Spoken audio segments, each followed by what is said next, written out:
Hello, everyone. So in this video, we'll talk about an algorithm in which we can find the most cost-effective Hamiltonian path or circuit that we might be looking at. This algorithm is really as it sounds. It's called the brute force algorithm. And the idea is what you do is you write down every single possible Hamiltonian path or Hamiltonian circuit, and you calculate the cost of that path or circuit, and then you find sort of the one with the smallest cost, with the least cost. All right, so let's recall what's going on here. What am I talking about when I'm talking about cost? Well, the traveling salesman problem, we had an idea that each of these vertices of the graph we're looking at, say here, represented, say, a city, and the salesman was going between cities and had to purchase some kind of ticket or pay for gas or something of that sort. And so we put numbers on each of these edges. I'll just assign some random numbers here, uh, and um, those numbers indicated the cost of traveling from one to the other, from one side to the other. Um, Now, what you do with the brute force algorithm to find sort of the Hamiltonian path or circuit of least cost is you first write down all of the paths or circuits. So in this example, I say that I colored A green and D red with the idea that we're going to start here, start at A, and end at D. So we'll look for a Hamiltonian path. And you can see there are basically two of them. So if we go to B, then we have to go to C and then D, or we can go to C first, and then we can go to B and then D. And so we write down both of these, A, B, C, D. That's one path. And the other path would be A, C, B, D. Okay, with the start and ends as specified. And then we just, as I said, we just add up the total cost or total weight. So we make a bit of a transition of vocabulary. In the traveling salesman problem, we call these numbers costs. In graph theory, whenever we put a number to each edge, we call these numbers are called weights. And you call the whole thing a weighted graph. This is a weighted graph. Okay. And we're going to calculate the total weight of each of these graphs, or total cost. Weight for each of the paths. Okay, well, if we went from A, oops, my goodness. We went from A to B to C to D. We have 1 plus 2 plus 1. So we add up 1 plus 2 plus 1. We get 4. On the other hand, if we go um, from A to C to B to D, we get 4 plus 2 plus 3. So 4 plus 2 plus 3, which is a total of 9. And so if we are looking for the path that minimizes our total weight or total cost, the answer is clear. We just check this is the minimum and we're done. That's it. It's no more complicated than that as far as the algorithm goes. It is brute force. And why is it brute force? Because you're forced to figure out what all the Hamiltonian paths are first, and then you go ahead and just add up and find the smallest number. Okay, so this shouldn't hopefully cause too many headaches, but let's see what happens when we consider a complete graph. So complete graphs, they have a special place because we know sort of how to count all possible Hamiltonian circuits and Hamiltonian paths. We've talked about that in the previous videos. So here I have the complete graph K4, and I've made it into a weighted graph by just numbering. numbering the edges. So we're just going to go through I've written down each of the circuits. So with the circuits, we have to close that circuit at the end when we count. So this circuit here is going to be A, B, C, D, and then we have to close it at the end back to A.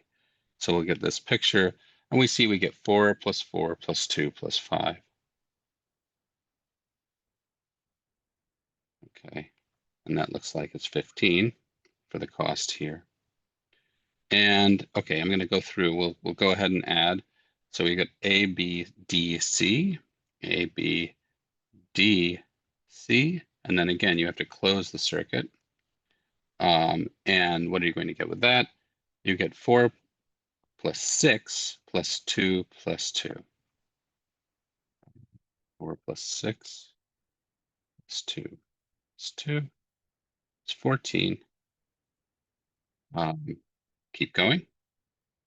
AC, B, D, A, AC, B, D, A. Okay, we get 2, 4, 6, 5. 2 plus 4 plus 6 plus 5. And this is 17. And okay, 3 more to go. A, C, D, B, A. A, C. C to D. B to A. Let's see if I get that right. A, C, D, B, A, yeah. So it's 2 plus 2 plus 6 plus 4.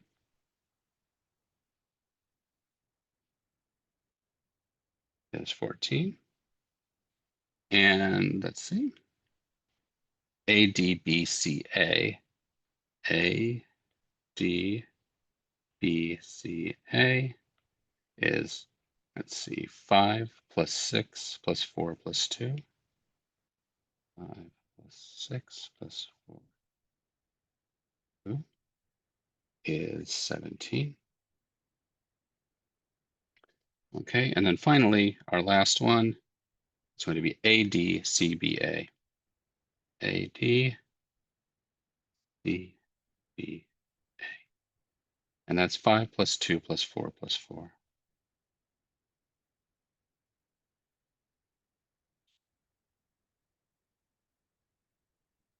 So if we're looking for a minimum here, well, which we are, we want to find the least cost. Our least cost is going to be this guy here with 14. 14 is the winner, smallest of all of these numbers. And you may observe, well, wait a minute, there's 2 14s, and that's not, there's nothing wrong with that. You can always have multiple minima. So you don't, if you have one circuit of least cost, it may be that there's another one as well, or many. They all can be the same cost, actually. So it's fine to have multiple minima. However, you might have noticed even something more, well, I don't know if it's surprising, but it's something to observe. You might say, well, actually, I don't just have 2 14s, I have 2 15s, and I have 2 17s. So in fact, I have like a copy, I have 3 numbers twice, 14, 15, and 17 twice. And there's a simple reason for that. So you can always, if you're looking at circuits for complete graphs and you have more than 3 vertices, well, you can always sort of reverse the order. So in particular, you can see that if I look at this circuit A, B, C, D, A, let's see, A, B, C, D, A, that's one circuit, but that's like going this direction. And the other one, the opposite circuit is A, D, C, B, A. So that's A, D, C, B, A. It just goes in, it's the same circuit, but it's going, I mean, it's not the same circuit, it's a different circuit. It's just the circuit in oppositely oriented. So it just moves along that loop, but it moves in the opposite direction. And so one thing that this can do for you is it's sort of, if you recognize this ahead of time, you see that this reduces your sort of work in half. You know, you don't have to do all 6 of these computations. You can just do 3, and then you don't, since you know that you're going to have the same costs for a circuit and its opposite, um, then you know you're pretty good reducing your information, or reducing your the number of computations. Okay, so and let's just take a look at one more example.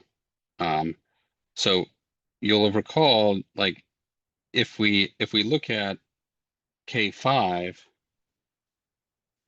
K5 has 24 Hamiltonian circuits, um, and so that's a lot. But 12 is less than 24, and that makes this kind of an exercise a little more manageable, because yeah, we can calculate at least 12. I mean, we could calculate 24 if we had to, but it makes it a little more manageable to only have um, 12. So let's go ahead and we'll do this just one more time to see this brute force method in action. All right, so we'll look and see the first is A, B, C, D, E.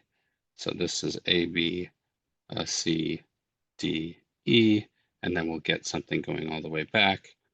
And I see a 4, 1, 2, 1, 3, 4 plus 1 plus 2 plus 1 plus 3, and that's 7, 11.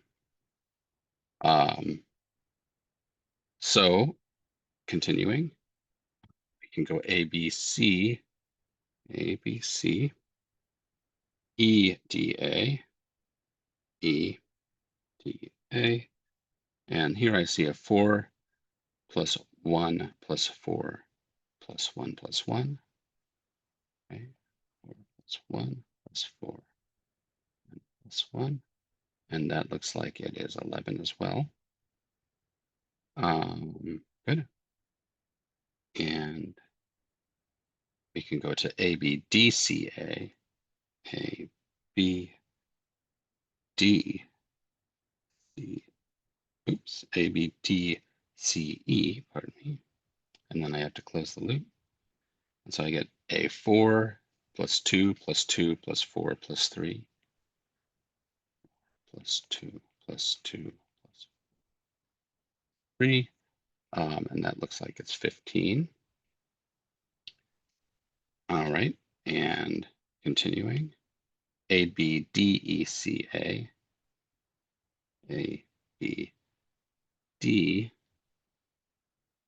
E, C, A, E, C, and then back to A. So I get a 4 plus 2 plus 1 plus 4 plus 2, 4 plus 2 plus 1 plus 4 plus 2 is going to be 13. Continuing, A, B, E, A, B, E, C, D, A, C, D, A. I have 4 plus 2 plus 4 plus 2 plus 1 plus 2 plus 4 plus 2 plus 1. Looks like it is again going to be 13. And A, B, E, B, E, D, C, A, D, C, A is 4 plus 2 plus 1 plus 2 plus 2. 4 plus 2 plus 1 plus 2 plus 2. That's 8, 10, 11.